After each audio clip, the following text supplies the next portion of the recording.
Dan, Russia versus the Ned, what they do, or China? Pick your poison. I would like to do just a case study for 1 minute on the China corruption link and the role of our work more broadly in that. Malaysia, for 61 years, one-party governed this country. Since it became independent in 1957, they constructed a totally gerrymandered, corrupt political system in which the ruling party accrued every advantage and doubled down on holding the tools of power, fusion of state and kind of leading economic sectors, etc. So, IRI, we had worked in Malaysia with opposition political parties since 2002. And guess whose funding we did it with? The National Endowment for Democracy. Because guess who wouldn't fund democratic political party work in Malaysia? The USAID, Agency for International Development, and the State Department, because they said, I think the reflection was, gosh, this is kind of a one-party system. This is a bad use of our funds. And two, Malaysia is kind of a valuable military partner. So for 15 years, working with Ned Resources, we worked to strengthen Malaysian opposition parties.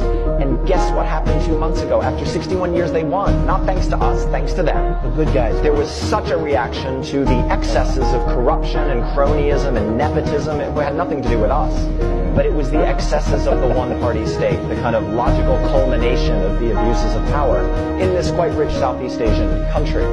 And so I visited, and I was sitting there with many of the leaders, the new leaders of this government, many of whom were just our partners we had been working with for 15 years. And one of the most senior of them, who's now one of the people running the government, said to me, gosh, IRI, you never gave up on us even when we were ready to give up on ourselves, right? We're sitting in the Prime Minister's office.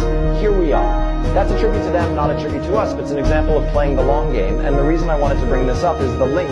Because guess what the first step, really one of the first steps the new government took?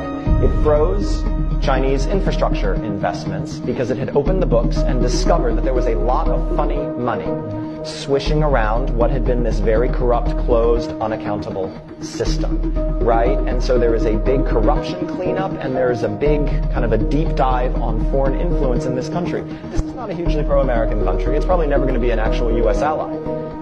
But this is going to redound to our benefit, right? And that's an example of the long game. Thank you.